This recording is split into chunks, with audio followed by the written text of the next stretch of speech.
All right. Welcome to another episode of The Close-Up. I'm your host, Stephen Cameron, and we are part of Orlando Magic HQ, so thank you for tuning in. Today is a really fun episode. We have Philip Rossman-Reich, my good friend of Orlando Magic Daily and Locked On Magic. He joins the show, and we talk about the recent play of the Orlando Magic without Paolo Banchero. We discuss how the Magic can integrate Paolo Banchero into this newfound rhythm that they have, and really what they were starting to gain before he went out on his injury, because the team was improving at that point. They were already starting to trend in this direction with Paolo already integrated into the system. But we dive a little bit more into that. We talk about the most recent game where the Magic lost to the Boston Celtics, but there was some really, really good play from the young players. Noah Penda, Jase Richardson, Jett Howard, they all had phenomenal games. And we discuss how the Magic coaching staff and the team, how they should move forward with that newfound information that they have. We look a little bit about the upcoming schedule with the big games with the 76ers and the big Friday night game versus the Detroit Pistons. The Pistons have been red hot. That game is to decide who will win the group stage of the Group B for the in-cup tournament game, for the in-season tournament play. It's a big one. Both the Magic and the Pistons are undefeated in those cup games. So that game has a lot of pressure on it, not only for the regular season, but also for the in-season tournament group play. Then we have some Patreon subscriber questions that we get to ask, where we talk some more futuristic stuff about the Orlando Magic, which has just been really fun. So it's a really good conversation. Philip's great. Check out his work on Orlando Magic Daily and Locked On Magic. He's just an awesome person that covers the Magic, and he's just a great dude in general. Before we get into the conversation with Philip, I just want to remind you all, if you're watching this on YouTube, go ahead and like and subscribe. We're trying to crank up our subscribe numbers. I know a lot of you watch this that are not subscribing, so please hit the subscribe button. That helps us out a lot. If you're listening to this on a podcast platform, please go ahead, give us a review. Those ratings really do help us in the algorithm, and we want our shows to reach more Magic fans. So those little things can help. If you're also new, check out our Patreon program. We have a really awesome Patreon program, lots of exclusive benefits for you all, and a little bit of financial support that you guys give us for those exclusive benefits really help us keep these shows going and do really cool things and fun things for you all. This episode is brought to you by Underdog Fantasy, the easiest place to play daily fantasy sports. We've officially partnered with Underdog now, and if you want to add a little extra excitement to tonight's Magic game, you can build an entry in just a few taps. All you have to do is choose higher or lower on a player's stats and projections and follow along during the game. Couple of players I really like hitting the over on: Tristan da Silva points. They're normally around 11.5. Super fun. I also really liked Anthony Black's rebound numbers recently, because Paolo's been out and Anthony Black has been playing such a higher volume of minutes. He's a pretty decent rebounder. I like hitting the over on that as well. And then Desmond Bane threes, I like hitting the over on that too. They're at normally around 2.5 threes per game. He's someone that can easily go for 4 or 5 in a game. And right now he's starting to get those attempts to get that. So I really like those types of plays. You can check those out. Underdog is super simple. The app is clean. It makes every Magic game more fun, especially when you ride along with us and the entries we make on our show. Right now, new users who sign up with promo code MAGICHQ and submit a $5 entry will receive $100 in bonus fund. Again, put in 5, make your first entry, and Underdog instantly adds $100 in bonus money to your account. It's an incredible offer and the perfect time to jump in. Just make sure you submit your entry before the game starts. Again, promo code MAGICHQ to claim your $100 in bonus funds with your $5 entry.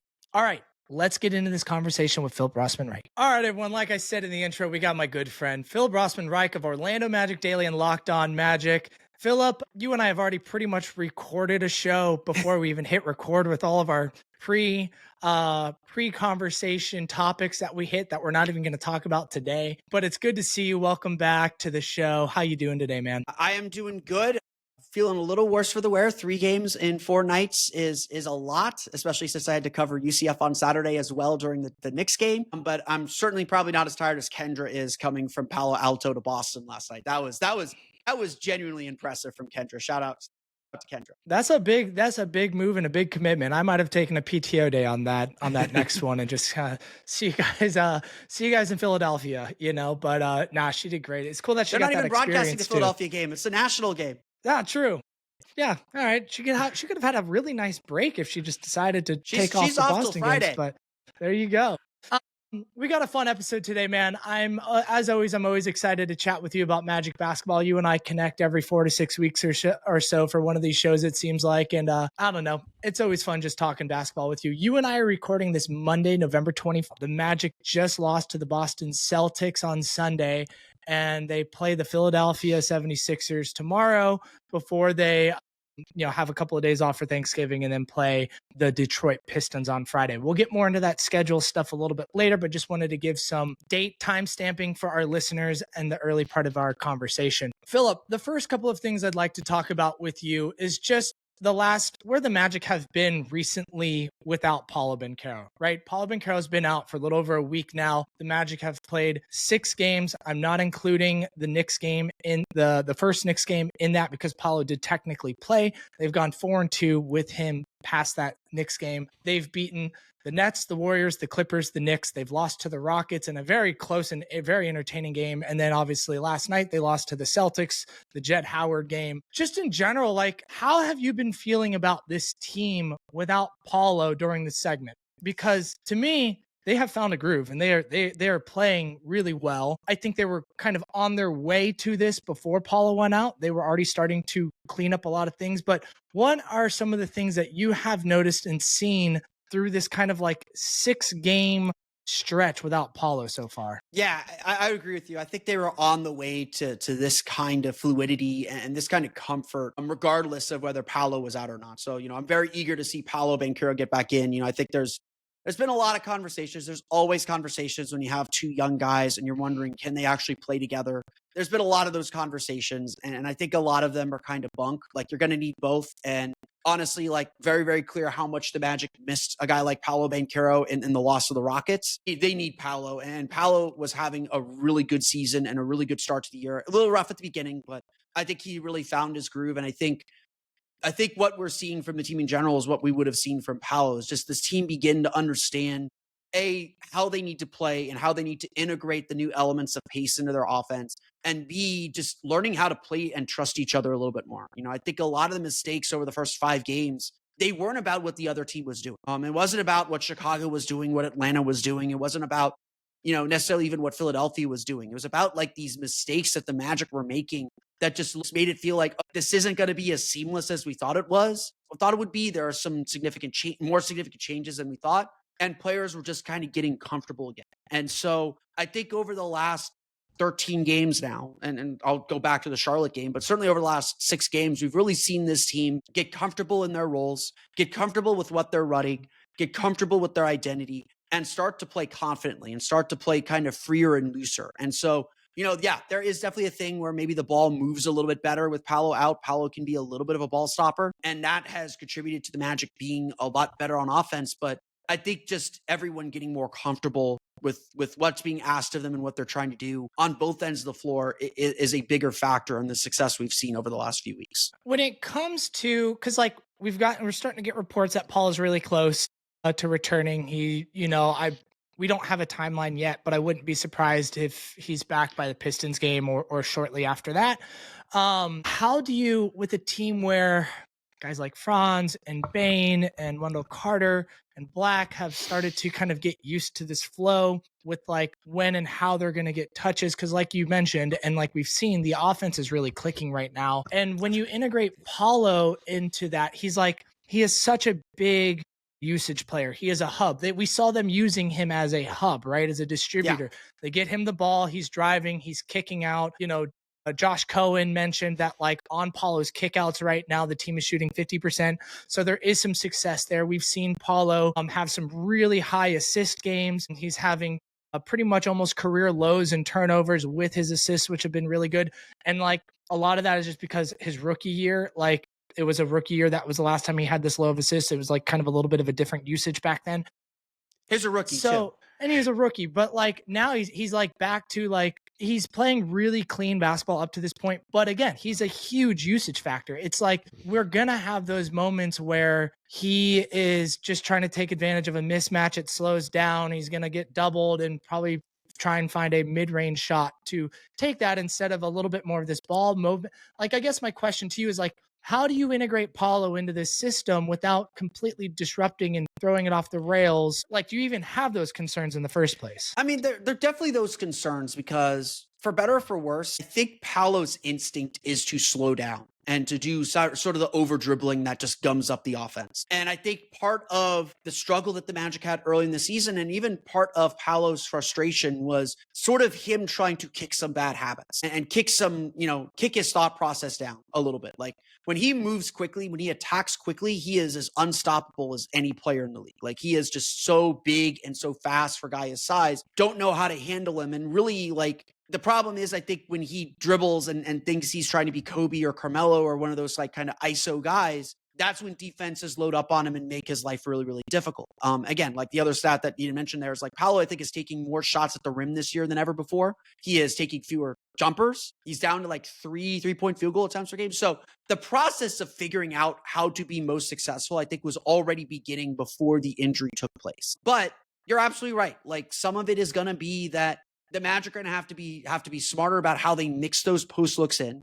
Paolo's going to have to be a lot smarter about when he tries to take those shots and when he tries to move the ball and move it quicker. And again, that's going to be on him. But the benefits of what Paolo gives you far outweigh any temporary kind of hiccups in that process of learning and in that process of him figuring out. Because, for the first time all year, for the first time in his career, Paolo's on-off numbers are better than Franz's. And some of that might be he was playing with Desmond Bane a little bit more. Franz was playing with Jalen Suggs or playing with the bench group when they were a little bit more depleted by injury. A lot of the early season stuff was Mosley trying to figure out the right combinations and the right lineups. And he's found a lot more of them lately. Obviously, like, things are working, but you still see these lulls. Well, insert Paolo into when those lulls happen, and now all of a sudden you have a primary scorer, you have a guy that has a lot of gravity, that takes a lot of defenders with him, and you have a team that's confident in shooting. To me, it's really still about, does Paolo trust his passing and trust the shooters around him? I think early in the season, we saw this a few times where the Magic missed some shots early, like open looks early. And you got this like sense, fans felt it, I'm sure the players felt it too, of this, oh God, here we go again. And you started seeing Paolo missing those passes to the corner, not trusting those three-point shooters. Well, now that the Magic are shooting well and making these shots and playing crazy on offense, like, did you know they're 11th in the league in offensive rating right now in the NBA? Like, their offense is better than their defense right now for the whole season. They just came off last year, the Magic had only 3 or 4 games of offensive rating of 130 or more. They just had back-to-back games with 133 offensive rating. Yeah. The offense is working. And again, some of it is they got to defend a lot. They're going to defend a lot better. They're going to try and get out and transition a lot more, where Paolo is really effective when he gets out and runs. Finding that fit and finding that balance is going to be key. And I think most of us listening to the show are Paolo believers, that we believe he'll figure it out. There might be some hiccups along the way, and there's certainly some habits to break. But I think seeing it and seeing what this team is doing, like observing it, Paolo could say, like, I can do that. Like, okay, this is what I have to do. This is how I have to play to keep this role going. To me, I think it's going to be additive more than anything else. Yeah, in a sense, I'm hoping this, I don't ever want someone to get hurt, but I'm thinking one of the silver linings with him being out right now and seeing how things have been playing and how much success has been had is that he's taking notes and having good conversations with the staff and his teammates too, when he does come back in, is able to try and navigate some of those bad habits in the mid-range that we see occasionally, some of the little ball stopper moments. And also maybe just the way the team decides to use him a little bit. Maybe it is, hey, let's use him 5% more off ball, right? Use him as a screener more. Yeah, use him as a screener. Use him a little bit more off ball. He is a dangerous threat. You can't deny if he doesn't have the ball in his hands that they still have to utilize. So, defend for. So it's I'm hoping, and it'll probably be when he first comes back. It might take a little bit, but maybe after 4 or 5 games when he's returned, we can start to see some of the flow and just some of those things that we're discussing go into place. And if there has been a benefit to the last 6 games, the biggest benefit of the last 6 games is, and I hypothesize that this might happen and might be good for them, is it's put the ball in Desmond Bane's hands a lot more. Yeah. And Desmond now is comfortable. He was Desmond felt like he was deferring to everybody in those first games and just kind of dipping his toe in the water and trying to figure it out. Paolo going out forced Desmond like, hey, we need you diving headfirst in the deep end. Like this, like you got to run some of this show. Yeah. And now he's playing with a lot more confidence. The Magic are figuring out how to use his 3-point shooting gravity a lot more. We already saw hints of what a Desmond Bane, Paolo Banchero pick and roll, either side of it. Those are so fun. They're so fun to watch. They're gonna use that a lot more when Paolo's back, because now Dez is super confident and understanding of what they're looking for. Just building up that chemistry is the only thing that's going to take time. Yeah. That's a very good point about Desmond Bane getting more comfortable with it, and Paolo and the staff being able to recognize that, because that was something that was one of my bigger complaints early, was just like the integration of Desmond Bane. He had some moments and you could see the benefits of what he was going to be capable of and how he could affect this team, but it just didn't seem like there was enough emphasis on him doing what he could do, right? Like it didn't seem like, in a sense, it seemed like they were asking him more to just be like, hey, if the ball hits your hands, do something, instead of like, let's get the ball in your hands and use you a little bit more integrated into the system outside of the occasional Paolo Bane pick and rolls, right? Which those were great. But then I was also like, I was yelling, run that 5 more times. Yeah, and we'd see it like maybe one more time in the game. And so, yeah, and they did start to ramp that up. Like it was clear that they were utilizing it more and more and more until Paolo ended up having his injury. They want Paolo and Dez to be the pairing. They want Franz and Suggs together and Paolo and Dez together. So they know that it works. They know that there's something there. And again, it's just about reps. And so much of the early part of the season just felt like this team needs reps together. They haven't gotten enough reps together. And now that we're seeing them, we're nearly a quarter of the way through the season. I think we'll hit the quarter mark of the season on Monday against Chicago. Now that we're almost a quarter of the season, you're starting to see what those reps look like and how much more comfortable this team is. Very true. And, when we look at the big picture, it's no longer small sample size data anymore. Like we have a lot to go off of, and we see this team starting to figure it out. Like it's nice that we're kind of out of that panic stage that we had the first 7 games where things were kind of like a mess, really the first 5, but they started to get some wins. After they were against some bad teams. The Atlanta game, that first 8 games did not go the way that they planned. It was not great. And then they started to figure things out. And then they've continued. Every time someone yells at me online that this team needs to do something about Paolo, I'm like, they were already on their way with Paolo before he went out. So let's pump the brakes there a little bit. But it's nice that we have some good data. And again, this isn't a long-term injury. We expect Paolo to be back fairly soon. Again, there's no timeline on it. If he's not back Friday, almost certainly he will be back during that homestand. That's how I'm feeling too. The Chicago, San Antonio, Miami homestand. And again, there's day between each game. A Monday Peacock game against Chicago feels like a good time to bring him back. Honestly, it would not. I don't think he'll play Tuesday, but it would not shock me if he plays Tuesday. And certainly Friday feels like a very real possibility, considering they're going to have a shoot around on Tuesday before the game. They're scheduled right now to practice Wednesday when they land in Detroit. I am skeptical they will actually hold that practice, but maybe that's just open the whole gym time for him so he can get off the plane and get some work in. They're probably not going to do anything Thursday, but you never know. I'm sure they'll have gym time available if anyone wants it. And then Friday they'll have a shoot around before that game. So, certainly seems like he's trending in a good direction. There's a lot of time and very few games right now to get him ready to play. Speaking of playing without players, last night they played the Boston Celtics, last night as in Sunday, for whenever you listeners are listening to this show. And they were missing quite a few key players, not just Paolo, but they were missing Jalen Suggs. It seems like this may be his last back-to-back that he doesn't play. They were missing Wendell Carter Jr., who's dealing with a sore ankle, and then a very late scratch to Goga Batadze. They were it was a deep bench game and some two-way game for both teams, it seems like, because that's what it seems like half the Boston Celtics is anyways, because I've never heard of half those guys on that roster. That's who the Boston Celtics are. They didn't play any of their two-way guys last night. So when you're looking at a game like this, when you're seeing heavy Jett Howard minutes, who had a phenomenal game, went off for 30, 22 points in a quarter, Jase Richards, Noah Penda, there's and then you got the two-way guys. I'm not going to really bring them up too much, but like the 3 core younger players is the ones that I'm going to talk about. Like when you look at a game last night, these guys are playing in roles much bigger than they will be if this team is healthy. What are some of the takeaways that you see that are real, that you hope maybe the coaching staff takes into consideration, because like we all saw that 7-8 game stretch where Tyus Jones didn't score a single point and everyone is screaming, throw Jase in there, throw Jase in there. We have seen them use Jett Howard in meaningful ways in small segments. Sometimes it's 5 minutes, sometimes it's a little bit more than that in the last handful of games. And, you know, he's a part of a real rotation. He's not playing garbage time and he's contributing to a level and a small degree there. And he's having a pretty good shooting year. And then there's games, you know, it's like Jonathan Isaac might not have it that game, but they play him anyways instead of bringing Noah Penda. Like, I don't know. I guess my question is, again, like, what do you take from last night's game, or what do you think the coaches should take from last night's game?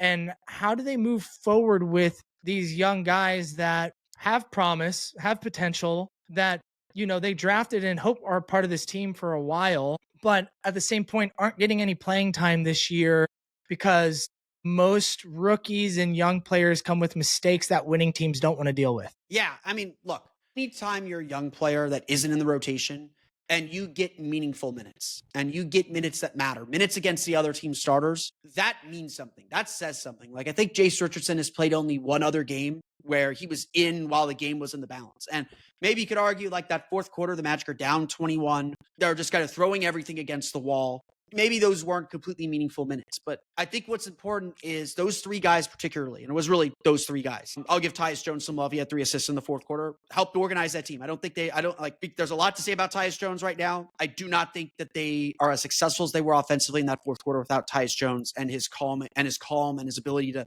bring the ball up the floor and just get them into their offense. So, you know, again, we can, there is a lot to say about Tyus Jones. I'm not sitting here saying he's been great this year. He hasn't.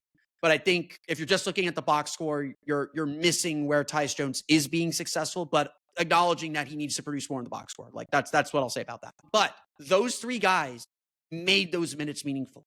They made the Celtics bring back their starters. They made that a close game. And Jamal Mosley, you know, again, right or wrong, this is what he's done in these situations. If you make that crazy comeback, he's going to let you finish it. He's not going to go back to the starters. He's going to let that group finish it, and they nearly finished the job. That says a lot because first and foremost, the key to getting in the game and key to playing for this team is you got to fight. You got to play hard. You got to commit on both ends of the floor and be willing to put it all out there. And all three of those guys, they weren't going, you know, they were going crazy statistically, but they weren't doing anything super abnormal. Like, honestly, the Magic got themselves in trouble in that game because there were a few players who tried to do more than they needed to do. You know, when the Magic say this all the time this year, it's next man up, but the goal is not to replace who you're missing. It's to do your role better, to do your role at a heightened level. You don't have to, you know, no one has to be Paolo Banchero on this team, but they need Desmond Bane to be a better version of Desmond Bane. They need Anthony Black to be a better version of Anthony Black, that the margin for error gets smaller, but your role doesn't change and what you're expected to do doesn't change. You're not going to suddenly say like, oh, Des, you're playing Paolo today. Go ISO dribble, all that stuff. That's not what they're going to do. They're going to run Des sets a little bit more for him, perhaps. And so those three guys particularly, they didn't do anything out of the ordinary. Like Noah Penda, he had 4 offensive rebounds. He was just beating guys to the glass and just being a presence in the paint on both sides, honestly, being a presence in the paint. He wasn't, you know, except for maybe one jumper where he was kind of doing a heat check, he was not doing anything that you would be like, why is Noah Penda doing? What is Noah Penda doing?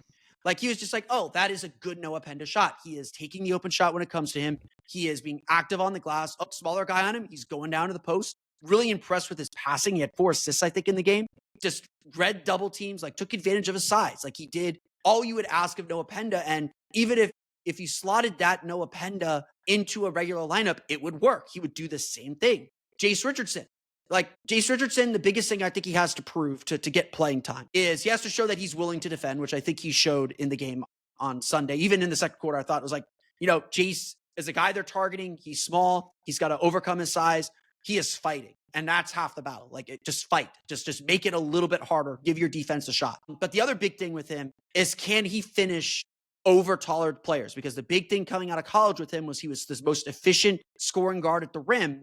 Can you do that at the NBA at his size? Yeah. And he struggled a little bit with it this year, and I expected that it would take him a little while to kind of figure out like, oh, this is how I have to attack these guys. But you go back and watch that fourth quarter, his drives, he is finishing through contact. He is under control. He is composed. And then he's just hitting spot up threes. It wasn't like he was taking crazy step backs or anything. he was hitting spot up threes. Like Jett was taking some like hero shots that he made, and he was feeling it, and now it's fine. And I was fine. But the other thing I loved about Jett was he's attacking off the dribble a lot more, and the results haven't been great this year on that. But he has the confidence now to be more than just a shooter. And one of the reasons the Magic came back in this game was they were so scared of Jett shooting. He was able to attack off the dribble, and I think he had 3-and-1s in that fourth quarter. Yeah, he's showing a lot more confidence on that. Their defense still needs work. He would admit that too, but his defense has come a long way. So when you look at all three of those players, except for maybe some of those like step back threes and pull up threes that Jett took, all of those things are immediately transferable to do that with Franz and Bane and Carter or Goga on the floor. They can all play those roles. And so you immediately see like, okay, at a game that was over, they could have gone for their own stats. They could have like done all these like crazy plays, but it was like, no, they stuck to what this team is trying to do and trying to accomplish. And they showed us that they could be successful and we can integrate them into bigger lineups. I think all three of those players, with young players especially, the biggest thing is to get trust. Coaches have to trust you. And I know there's a lot of people who are just kind of over Tyus and a little bit over Jonathan Isaac too, and will ask me like, why are they still playing? They're not producing. The numbers just show, and I'm not disagreeing. The numbers show that they're not producing. Like they aren't. But coaches are going to trust veterans to make fewer mistakes. Tyus Jones has 8 years of being one of the best backup point guards in the league. He's not going to throw that away in 18 games. Like he knows the better version of Tyus Jones is in there. Now, there is a tipping point where it's just like, okay, it's not coming around. We got to see what else we have. Now, Jase Richardson has this game in his back pocket, and Mosley can go back and think, I saw what Jase did in this situation. I trust him to do it again in this situation. And that's how he gets the next opportunity. I'm a big believer with a guy like Jase and a guy like Noah, and this will be my last point here. I'm a big believer in what like Steve Kerr used to do. Steve Kerr, and again, Warriors were a championship team. They could kind of carry some mistakes a little bit because their starters were so good at erasing those mistakes. But like he would have a young player at the end of his bench, maybe it was like Kent Bazemore or something, and he would go to Leandro Barbosa and say like, hey, you're still in the rotation. We're going to sit you today and let Kent and let Bazemore take your minutes so that he can get some run and get some burn and build some trust and build some confidence. The Magic, I think, are at a point, and Sunday's game is like kind of a catalyst and should cement this. The Magic are at a point where they probably need to say, pick a game. Maybe it's San Antonio next Wednesday. Maybe it's Chicago. Maybe it's tomorrow against Philadelphia. Pick a game and say, we are giving Jase Tyus his minutes. We're gonna reward him for this great game and give him another opportunity and see if he can duplicate it and see where he can learn and get better. And maybe Tyus is still the backup point guard for a little bit, but you need to start building confidence and building a little bit of trust and knowing that I can turn to this guy when we need them. And that's what they proved on Sunday night. So a really good day for those guys. Sunday is going to be the reason one of those guys gets a rotation spot and gets a rotation look and maybe does steal a spot from somebody. Yeah, and I hope you're right on that. I hope they do sprinkle in because I'm been disappointed in Tyus like everyone, but at the same point, when he is in the rotation, he's not making a huge impact, but he's also not he's not turning the ball over. And we know this team is valuing not turning the ball over right now. And they, that's probably the main reason that he is still in the lineup. And like you said, he doesn't make of data. He's just not making a ton of mistakes. He's not making a huge impact, but he's not hurting the team too much outside of the defense, outside of missing open shots, which, again, you signed him because he's a 40% 3-point shooter. And he's had a couple of more shots recently, which hopefully you hope is a turning point for him to, kind of find himself again. I think my question now is, what do you do about Jett? And this isn't a off-season podcast, so we don't have to get too deep into this, but he is a player that has had some meaningful rotation minutes as of recently. He's played in quite a few games, and not huge segments, anywhere from like 5 to 12 minutes. Particularly once Paolo went out, he's getting a few of those minutes here and there. And they didn't pick up his fourth-year team option, which made sense at the time. He had 2 years of really bad play, not really looking like he was going to figure things out. As much a tax casualty as anything else. It's a tax casualty. They didn't pick up his option because his fourth-year option was worth a little over $7 million, and the team is going to have to navigate the luxury tax this year and going forward into next year. Like, they very well could find a way to reduce payroll at this deadline so they're not paying the tax just this year, so they don't trigger the repeater tax Don't want to earlier start the than they repeater need clock. to be. Yep. Right. So I don't know. What are you thinking is up with Jett long term? Like, we don't have to go into a deep conversation, but like, do you think he is here past the deadline, or do you think he is starting to show enough to figure out another way to navigate the tax, keep him here through the rest of the year, and potentially try and re-sign him to a reasonable deal this offseason? I guess, like, he seems to have built some trust with his coaching staff. So how do you navigate that with the front office also declining his option because of tax reasons? Yeah, I find it very hard to believe Jett Howard will be with the Magic next year. Yeah. Kind of the same deal as Caleb Houston. Like, Caleb Houston had a lot of trust, and I think Caleb Houston is an NBA player. I am still a little bit shocked that he's on a two-way with the Hawks, and he's not playing a lot for Atlanta. Like, I think he is an NBA player, but he's just not good enough or consistent enough. And look, Jett could have a really good season and break his way into the rotation and demand playing time. Again, like, the whole point of this, and like the whole point of like all the discussions going on today among Magic fans, is that the way Noah Penda, Jett Howard, and Jase Richardson played on Sunday demands playing time. Like, at a moment when things could have gotten really bad, you're down 26, you're down 21 entering the fourth, that thing could have easily been a 30-point loss that, again, maybe you shrug your shoulders and be like, whatever, it's a schedule loss, it is what it is. And a game that could have easily been a 30-point loss, they gave you a chance to win. Like, the Magic were down 6 with a minute and a half to go. Like, they had a real chance to win that game. That demands playing time. Like, we're not sitting here talking about 3 bench players because it's just like, oh, it's time to just play them to play them. It's like, no, they all did something really impressive and really good that demands playing time. Jett's gotten a lot better. I want to give him so much credit for all the work that he's put in. And very easily could have just been beside himself and frustrated that even the skill that he was drafted for wasn't coming through for him. He put in the work, and he is a lot better this year. Does that mean the Magic are going to stick with him? Again, there's finances involved. And so it wouldn't shock me if the Magic work very hard to find a place for him to land and get consistent playing time and maybe sign a long-term contract somewhere at the deadline. I find it very hard to believe that he's going to be with the team past this year. It's just the reality of the situation. Again, like, it isn't like NBA teams aren't typical workplaces, but it is also still your job. And I don't know how you would feel if your employer said, like, we're not going to renew your contract at the end of the year, but we'll maybe talk after your contract ends. Are you going back to that company? Are you gonna like working for that company again? I don't know.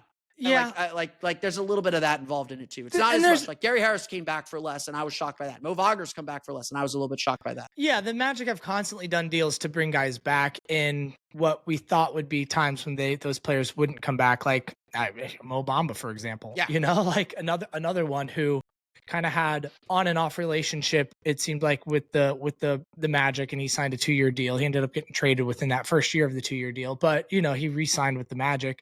Granted, like, it's also like, what kind of market is Jett gonna have out there, right? When I hear you talk about someone like Caleb, it's like, yeah, he might be an NBA player, but Jett has such a higher ceiling as an NBA player, even if his floor is a little bit lower at the moment. Which maybe at this point is not so much true. Like, his floor seems a little bit higher with his found offense and I'm not saying he's a good defender, but he's definitely not an awful defender anymore. Feel like he's come a long way on that. It's just going to be interesting if they look back on this situation and regret not picking up his option and like looking for other ways.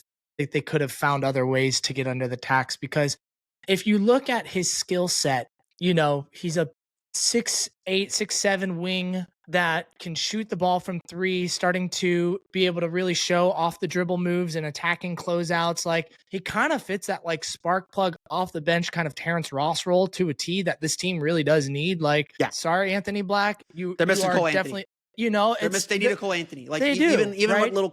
what Cole Anthony did, they're missing that a lot. Particularly with like Mo Wagner being out, like that second unit really is missing scoring, and that's why Jett is getting playing time. And, the more confidence he gets, the more we see him like, okay, they're coming after him on a 3, so he's gonna like dribble past them and take like a nice little mid-range 2 and, seeing success or attacking the basket. And he's just got more tools to his bag. He's even like a halfway decent passer too. So, I could see them down the line. Like, obviously decisions hurt as you have to deal with the tax. You will have to lose players that you think could be with this team and can contribute in a way up and down the roster. You have to make those hard decisions. But I don't know. they spent the 11th pick on him. I know you can't look back and hold draft capital like to what you have to do today, but I don't know. I'm just like, I guess I've been on Jett Island for a little while, and I kind of not ready to leave. I'm happy that he had his experience that he did yesterday, and that he's actually earned some trust and is in the rotation. It's just going to be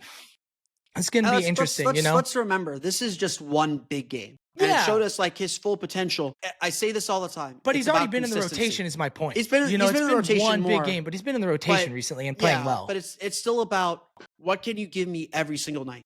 What can you give me on your worst night? He's coming off the bench. So his bad nights, it's like, okay, he plays less. His good nights, he's giving them 42% shooting right now from three. He's playing. Like, he shot less than 30% in his first 2 years. Like, his thing was supposed to be he was a great shooter, and we're finally seeing that come to fruition. So that's good. I'm not sitting here complaining about it. But I think with the information they had at the time, like the Magic made the decision they had to make. And again, we'll see. Like, they could still bring him back. Like, they could bring him back on another number. It's possible. It's just Jett's decision now. It's not an option.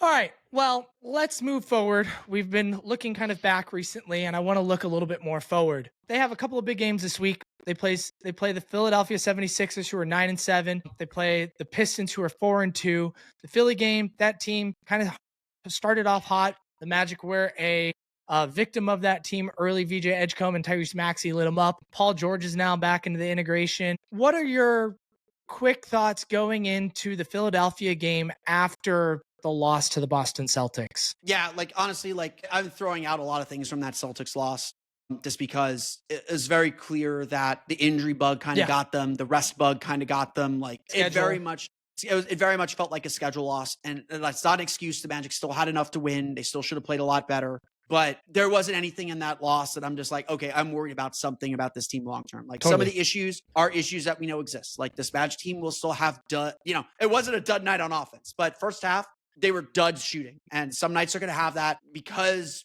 they're so much of a downhill attacking team. They could get caught a little bit in transition, which will be the big concern against Philadelphia. But generally, the Magic did pretty good on that. So, like, there's just a lot of weird outlier things in that game. So I'm not thinking, like, Boston game ended, and I was just like, it was great we saw what we saw from Jett, Jase, and Noah. But outside of that, not a lot to take from it. Sure. This game against Philadelphia is going to be really interesting because it's just such a big test of the Magic's defense, which has been pretty good over the last few weeks, but not like Magic defense good, not like the way we remember it good. And we saw what VJ Edgecombe did. We saw what Tyrese Maxey did to the Magic in the preseason, let alone that first game, let alone the rest of the season. It's going to be a real big battle because, look, Orlando's already dealt with Steph Curry. They've already dealt with Jalen Brunson a few times and found ways to isolate them. And they got theirs, but they wore down at the end of the game. And this is a big test for Jalen Suggs. I mean, this is a big Jalen Suggs versus Tyrese Maxey. That's the matchup. That's going to determine this game. And again, like, the Magic are starting to find their way. They've shown up in these big games. Like, Atlanta game out excluded. They showed up against New York both times. They showed up against Golden State. They showed up against the Clippers. I know the Clippers are not a good team right now, but they showed up against Harden. Their defense is stepping up in these big matchups. And so I'm eager to see how this team steps up on this stage with these stakes against this opponent, which is playing, not as good as they were when the Magic first saw them, but still playing pretty well, still getting some nice wins and still scoring a lot of points. This game's going to be about how well the Magic defend and are able to contain those guards and keep them from circulating the ball or getting unbalanced defensively to lead to offensive rebounds. Yeah, no, I agree with that. Jalen Suggs, Tyrese Maxey, I mean, it's a big one. This team, the 76ers are big. The Magic have the ability to match that in ways. It'll be interesting to see how it comes because, like, that first game was kind of a very big disappointment, in the early parts of the season. And the Magic hadn't figured out how to play at their pace yet. No, they haven't. That was. And, the Magic, like, they are still fighting to find themselves in the standings, right? They're starting to find themselves on the court, but they have some ground to make up from that 4-game losing streak at the beginning. And you can't kind of let last night turn into a 2-game losing streak, in my opinion, particularly on a week where, it's a holiday week. Guys are going to be missing their families. They're on the road kind of deal. So it'll be interesting to see how they approach tomorrow's game. The next one I want to talk to you about. Can I break some news for you? Sure, real fast before we dive talking about this game? He's like, I haven't checked it yet this afternoon. Got me to look at the injury report. So on the 3:30 injury report, Paolo Banchero is out. He is not going to play on Tuesday. Okay. You probably know this by the time you're listening, but I'm breaking it to you here. Wendell Carter, Goga Batadze, Jalen Suggs off the injury report. They are presumably available to play. So all back. Let's go. All 4/5 steam ahead for the game on Tuesday. Bases are almost loaded. Philadelphia has not submitted their injury report. Do you suspect Joel Embiid is still out? I don't think he's been playing recently, but there you go. Cool. I love that little breaking news. It's not often I do that. Granted, I'm not checking injury reports often enough I just wait till I see it on the timeline, to be fully transparent. Yeah. So it's on the timeline now because I just tweeted it out. Perfect. And you're listening. That's where everyone here is listening to this at like 8 o'clock, 9 o'clock. It's been 5 hours since I broke it. So it's not really breaking it. Everyone will know. For us in the present, in our present, your past, it is breaking news. It's for breaking you news in the future. For you in your present, our future, it's already happened. Those ankle injuries were not super serious. Thank God. No. If this were March or April, Wendell, Goga, and Jalen all would have played. Paolo might even have played if this were a March or April game. It's totally. November. Everyone calm down. All right. Pistons game. This is a big one. Group B championship game. Group B championship game. Pistons are also on a hot streak. They are number one in the East, 14-2. They haven't lost a game in a very, very long time. What are you looking out for this game? Again, same deal. It's as much about what the Magic are doing as it is about what the Pistons are doing. And look, the Pistons, like the Rockets, are a very good team. The Magic could play well like they did against Houston and still lose the game. So let's make that very, very clear. There's no guarantee of anything, even if you play well. And that's just the fact that you're playing another really good team. But for Orlando, they've been better about it over the last month, let's say, over the last 3 weeks. It's still about committing to their principles and committing to their identity. And so it's going to be about defense. Can you contain Cade Cunningham? Can you keep him kind of in corners? Can you tag the roller? Can you defend the rim a little bit better? Can you rebound? Like the Magic have been a lot better at rebounding over the last 3 weeks during this little run that they've been having. This 8 out of 12 run that they've been on. They've been a lot better rebounding. They were terrible. Like when they went to Philadelphia and Detroit the first time, they were one of the worst rebounding teams in the league, or at least worst defensive rebounding teams in the league. Now they're back up in the top 10. They're about where they were last year in terms of rebounding. So they've gotten a lot more secure on that. It's going to be about those principles. You've got to win that possession game. Turnovers, offensive rebounds, getting to the foul line. That was a huge factor in the first half against Detroit. That fell off in the second half was they stopped getting to the line. They missed a lot of free throws, but they stopped getting to the line. And that allowed Detroit to zoom past them.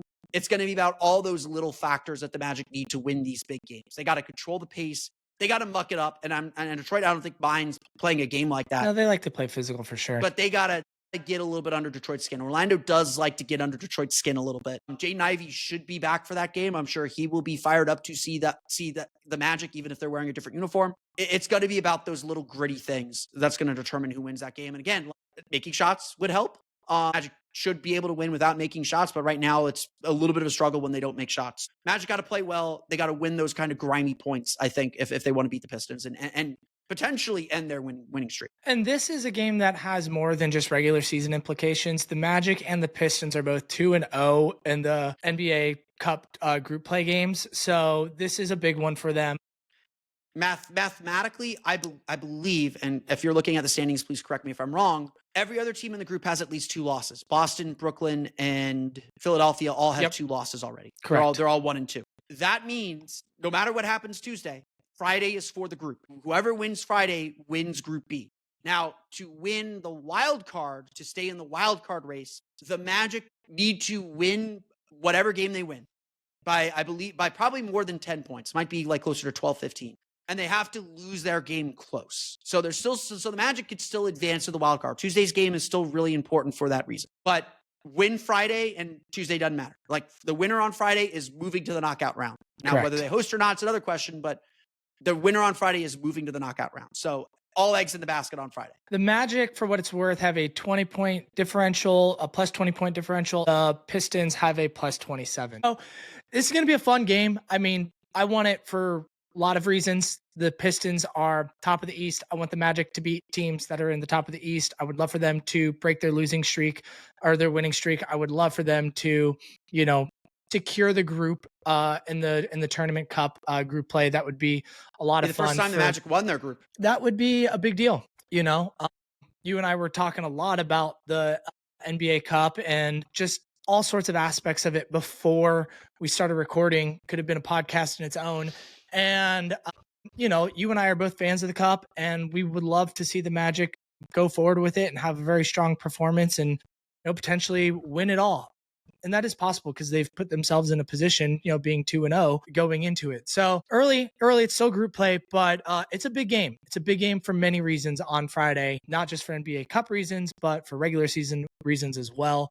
And I'm looking forward to it. It's going to be fun. I'm not going to miss that game for the world. So it's going to be the game of the night in the NBA. Like, yeah. It's not on Amazon Prime. I don't quite understand why the league has, logistics are probably why, but Milwaukee doesn't have the Amazon Prime game Friday. The early Amazon Prime game is Bucks Knicks. I don't think that game is going to carry much interest. Like, Giannis is out. I think the Knicks are essentially out of the Cup already. That Magic Pistons is going to be the game of the night. Like, a game for the group. That's exactly what the NBA wants on a Black Friday to draw interest away from the NFL. Yeah, the Knicks are 1-1. The Knicks are 1-1 and the Bucks are 2-0. So it's like, and the Bucks play Miami. And Miami's probably going to win that group. Yeah, Miami is 2-1 at the moment, fans, and they have a huge differential. Yeah, be prepared. Magic at Heat is a very, very likely knockout round game. Very that'd be likely. Fun. That'd be fun. Yeah. Cool. All right. So to wrap up this podcast, I have 3 quick hit segment questions.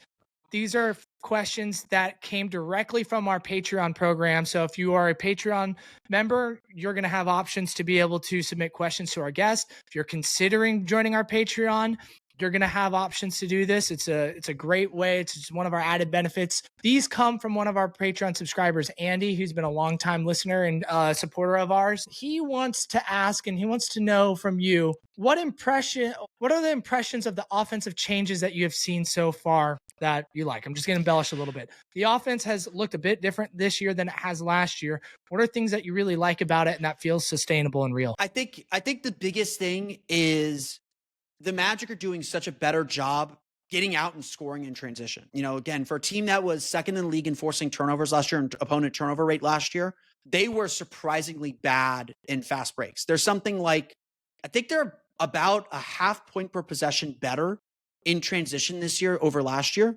And honestly, I talk so much about it. This is a math problem. It's how do you, if you're not going to be a great 3-point shooting team, how do you make up the gap? And I think Jamal Mosley was 100% right to hit on. If we get over the timeline faster, if we turn our defense into offense, we're going to be at an advantage already because our defense is already doing the work. We can't put them in a bigger hole by not taking advantage of it. And so getting out in transition I think that's sustainable. Again, their defense has been hit or miss and it's got to be more consistent. So when their defense is on, and we saw this Saturday against the Knicks, against a pretty good Knicks offense, when their defense is on, they are devastating because they have so many guys that can just fly down the court and be instant matchup nightmares, whether it's Suggs, whether it's Anthony Black, whether it's Franz, whether it's Paolo, even Desmond Bane trailing as a 3-point shooter. They got a lot of guys who should have been a lot better in transition, and this season they've been able to unlock it. So I think that's going to be the big thing to watch the rest of the season. I think the Magic are 3rd or 4th in the league in fast break points per game. And they were have 3 20 something that, last year. And Paolo, Anthony Black, and who's the third? Probably Franz. Is it Franz? All 3 of them are top 10 in the league at finishing in transition right now. I think that's correct, yeah. You can read a great article on that by our friend Josh Cohen from OrlandoMagic.com. And we had him on the show last week. So if you want to learn more about those things, you can listen and check out those little articles and podcasts that I just mentioned. Second question from Anthony is about Anthony Black. Year 3. He's obviously taken some nice steps this year. What's his long-term role and outlook with the Orlando Magic? Yeah, I think that's a really good question because honestly, I feel like we're seeing from Anthony Black what we needed to see from him his rookie and sophomore year. Like some of the stuff we're seeing now feels like this is how they should have been using AB throughout. Some of it's just AB now has the confidence. They've kind of pushed him into this role. And so I think Orlando views him as their 6th man, as their guy that's going to be their lead scorer off the bench. I still want to see some consistency before I completely buy in. If you ask me today, he's extension eligible this summer. What do you pay him next summer? And I'm just I don't know. I don't know what he's worth. I'd kind of say put him in restricted free agency, see what the market gives him. And we'll play that chicken dance. We'll play chicken with him a little bit. That might be the direction the Magic are going next summer. So be prepared for it. But he's grown a lot. I think he's gotten more confident, more aggressive. And that's so big because all anybody said about him for the last 2 years is be aggressive. We want you to be aggressive. And I think it's taken AB a little bit of time to let that light bulb click. And And most of the results have been good this year. Yeah, no, he's been awesome. He's improved at his finishing. He's looking more aggressive. He's still got some turnovers. I've stolen this saying from you from the beginning. His mistakes are very loud, but he's also doing a ton of really good things on the floor with some of his decisioning and in the fast break moments.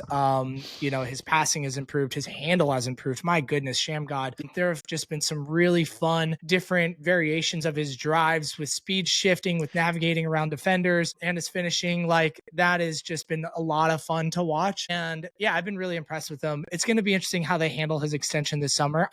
You bring a good point. They could let him just hit restricted free agency because of their cap situation. So that'll be very interesting. So the last and final question I got for you, Philip, is again from Anthony, from our Patreon subscriber questions, is December 15th is a key date around the NBA. That is the day that players that signed this summer can then be trade eligible. And it's kind of like when you might start seeing some early trades around the league before the trade deadline in early 2026. Kind of, what are your expectations for the Magic? Do you think they're going to make any moves? What do you think their thoughts are going into December 15th? Or I'll just leave it at that. I'm not going to put words in your mouth. Yeah, no, there's nothing on the roster that is so catastrophic and so urgent that I think they'll make a move right when everything opens on December 15th. And I say this all the time because I was there when they traded Vince Carter back in 2010. You don't make trades that early. You just don't make trades that early. However, I do expect the Magic to be active at the February 5th trade deadline. I do think that there are some clear needs on this roster. I think they need another shooter. They need another playmaker and creator.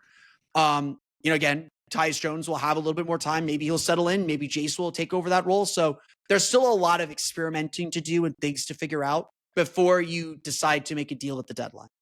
But I do think the Magic will be aggressive pursuing another point guard. And again, that's not to say Jase isn't ready, and maybe Jase does take over, but is not giving the Magic what they need production wise. And you would hope, and again, I would urge everyone, look at the Magic schedule from Christmas until Martin Luther King Day, until the Europe trip. The Magic are going to pick up a lot of wins over that month, those 3 weeks. They play Toronto, they play Denver, they play some decent teams on there, but a lot of teams the Magic should be able to pummel. And so we'll learn a lot, and things will begin to settle in a little bit then. I don't think the Magic really start thinking, they'll obviously start fishing around for stuff, but I don't think the Magic will cement their trade deadline plans until they get back from Europe, until they get back from London. Yeah, that's mid-January. That's Martin Luther King Day. The trade deadline is February 5th. I think the Magic will effort to get under the tax, so I would expect that they will be shopping Jonathan Isaac. If Mo Wagner comes back and looks really good, I would not be shocked if they're shopping Goga Bitadze. And yes, they will probably be looking to offload Jett Howard's contract to get under the tax and get a player in that Jonathan Isaac salary slot that can be a little bit more productive for the money that they're paying him. I think I think getting under the tax and turning Jonathan Isaac's salary slot into a more productive statistical player is probably the big goal for the team. And again, I think need-wise, I think they do need to replace Tyus Jones. And again, you move Tyus Jones, that's another $8 million you can move. I do think that is the path they're going to go. A lot can change between now and February 5th. There's still we're at game 18 right now. And February 5th is game 60 something. There's still half a season left. So there's going to be a lot more information to gather. So it's still a little early to be talking too much trades, but we can begin to see some outlines of what the Magic are going to try and do and what they need to do. The Magic's move at December 15th, that window, their trade is getting Mo Wagner back on the court soon. Yep. That is their trade. That is the move. So that's kind of the way I'm That'll probably thinking happen closer to Christmas. Yeah, for sure. But that's kind of how they're going to open up the team with that early window, right? They're not going to probably make a move. I agree with you on that. And it'll be exciting. I'm excited to see what they do at the deadline because I know they're going to do something. So, or maybe they won't. Who knows? Who knows? Probably. I mean, I doubt it. They're at least going to get under the tax. It might depend on where they're at in the standings. If they're sitting at 6 or 7 and they're like, oh, we need something to get us to the 4-5 race, they might do something. If they're sitting at 2 or 3, maybe they're looking to nibble a little bit more around the edges into something big. But if they're sitting at 2 or 3, they're probably going to be kicking back and being yeah, no, we're rolling. We're doing good. Yeah. We're doing exactly what we hoped for. Let's see how this all, let's give this time because we know Jeff is patient. I think the writing on the wall about getting under the tax is going to happen. Yeah, the tax will probably be so that's going to force them to at least do something. It just might not be the most exciting thing in the world. Well, all right, Philip, I really appreciate it. We, once again, talked a little bit longer than we said. We said 30 to 40. We've talked 55. Never happens with us. Nope. especially if you include our pre-recording conversation. I've been talking with you for an hour and a half. It's been great. Yeah. It's our monthly, bi-monthly catch-up time. It's awesome. Yeah. Therapy session. Yeah, for sure. Philip, go ahead and remind everyone where you can find your work again. Thank you so much for coming on the show once again. It's been a lot of fun. Yeah, best place to find my work. My written work is over at orlandomagicdaily.com. You can follow me there on Twitter at omagicdaily. And you can find the podcast at Locked On Magic. Just search for Locked On Magic wherever you download podcasts. My personal Twitter handle is PhilipRR_OMD. If you want some pop culture, some movies, some UCF thoughts, some Gator thoughts, some Northwestern thoughts, some Fulham thoughts, some wrestling thoughts, like I throw the personal stuff on there. So you can check that out.